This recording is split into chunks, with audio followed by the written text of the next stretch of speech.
All right, strap in everyone, because today we are diving deep into the world of a guy who needs no introduction, Elon Musk.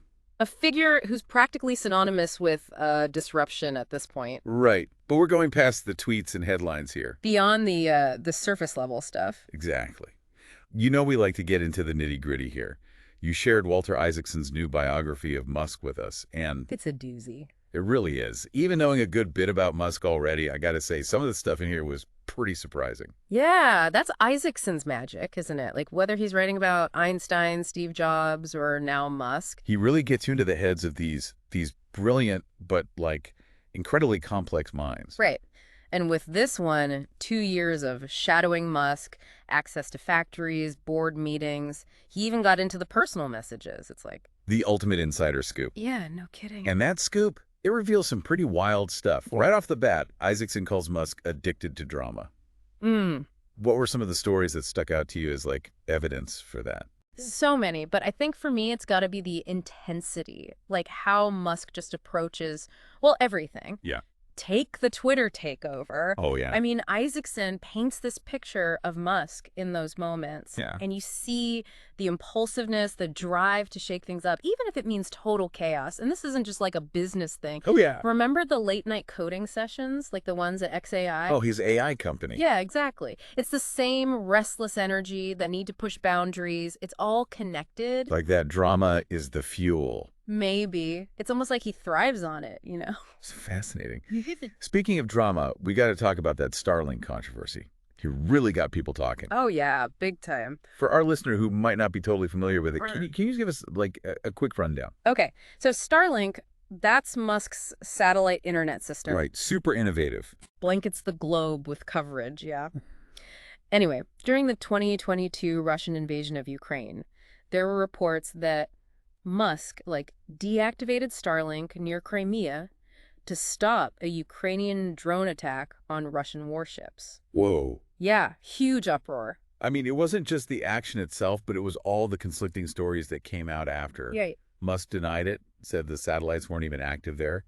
Then Isaacson initially says he confirmed the deactivation, but later takes it back. Back and forth. Then you've got the Washington Post and the Guardian each weighing in. Get their own spin. Totally. And then there's a Ukrainian general confirming disruptions, but questioning if Musk was directly involved. It just gets messier and messier. It's like technology, warfare, and these huge personalities all colliding in this Really complicated way. Right. It's like a knot you can't untangle. Every time you pull one string, it gets more complicated.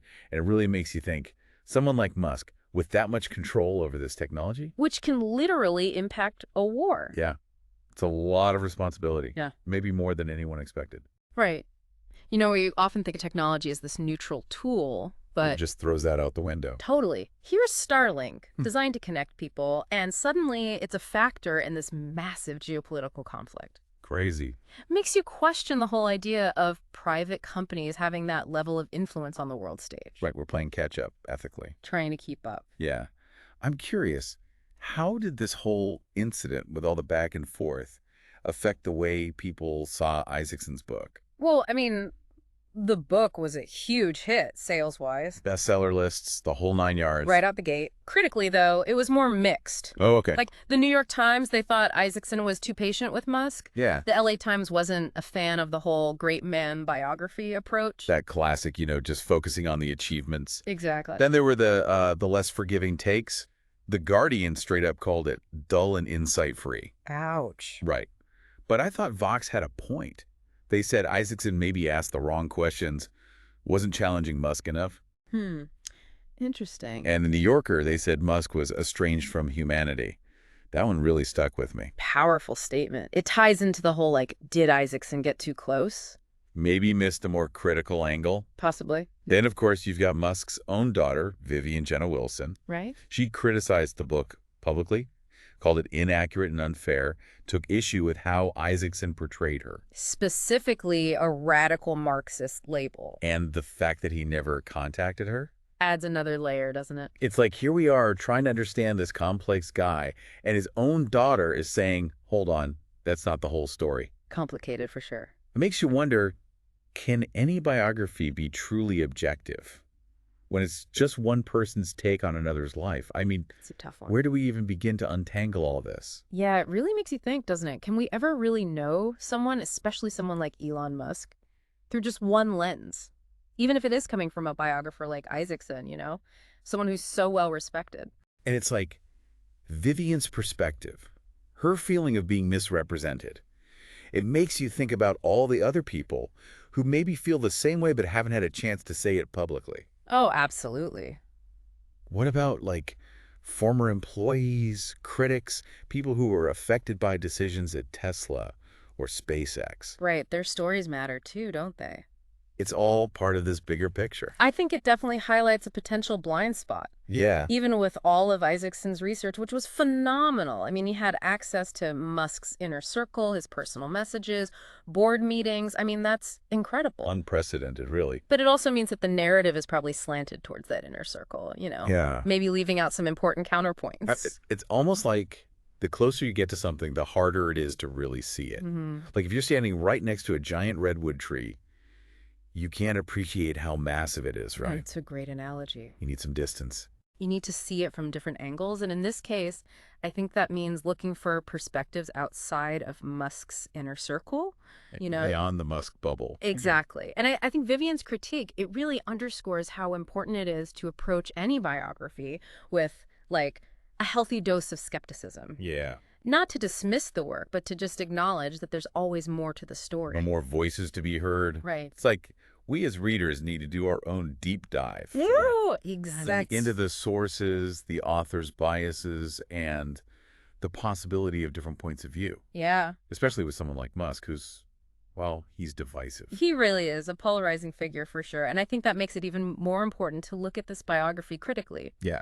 It's not about accepting everything as fact, but using it to jumpstart a deeper conversation, And it's like, even as we're having this conversation, Musk is out there still making headlines. Oh, yeah. He never stops, does he? The Twitter acquisition, Yeah. the launch of XAI, all the stuff with SpaceX and Tesla. It's hard to keep up. It really is. It's like trying to, nail down a whirlwind. Yeah. You've got a point there. It highlights another tricky thing about biography. I mean, by the time a book is published, the subject has already moved on. Evolve. It's a snapshot in time, not the entire film, so to speak. Okay, so where does that leave us? We've gone through this deep dive, seen the ambition, the drama, the controversy. Is there even a way to, really understand Elon Musk? Well, I think what we can take away from Isaacson's book, despite its limitations, is a better appreciation for just how complex this guy is. I mean, you see the ambition, that relentless pursuit of innovation, that's undeniable. And on the other hand, you've got the impulsiveness, that ruthlessness, the maybe a disregard for the rules sometimes. Yeah, it's a lot to reconcile. It really is. And maybe that's the key takeaway here, that Elon Musk, like any human being, is full of contradictions. I mean, he's capable of incredible engineering feats, but also decisions that seem, well, lacking in empathy, and sometimes both at the same time, it seems. Maybe that's the most human thing about him. The imperfections, the contradictions. It's a good point. We tend to put these larger-than-life figures on a pedestal, but at the end of the day, they're all just dealing with the same messy reality that we are. And that brings us to the bigger picture, right? What does Musk's story tell us about, well, us? Our relationship with technology, power, the future we're all creating together. It's definitely something to think about. Okay, I'm ready for part 3. All right, let's do it. We've unpacked the book, wrestled with all the different viewpoints, and now I want to talk about what this all means for the world beyond just Elon Musk. You've really got me thinking here. Okay, so here we are, the final part of our Elon Musk deep dive. We've gone through Isaacson's biography, the controversies, the critiques. Now I'm curious, what's the takeaway? What does it all mean? Not just for Musk, but for everyone else.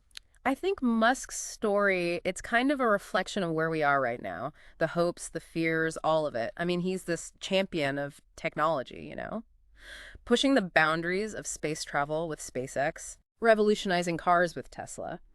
And now, venturing into AI with XAI. It's like he's always looking for the next big thing. He is. But then, alongside all those achievements, there's this constant stream of controversy, the way he runs his businesses, how he treats employees, the environmental It's impact. like every step forward comes with a wave of backlash. You've got it. And I think that tension, that duality, it's part of a much bigger conversation we need to be having How about? about technology, how fast it's changing, and all the questions that come with it.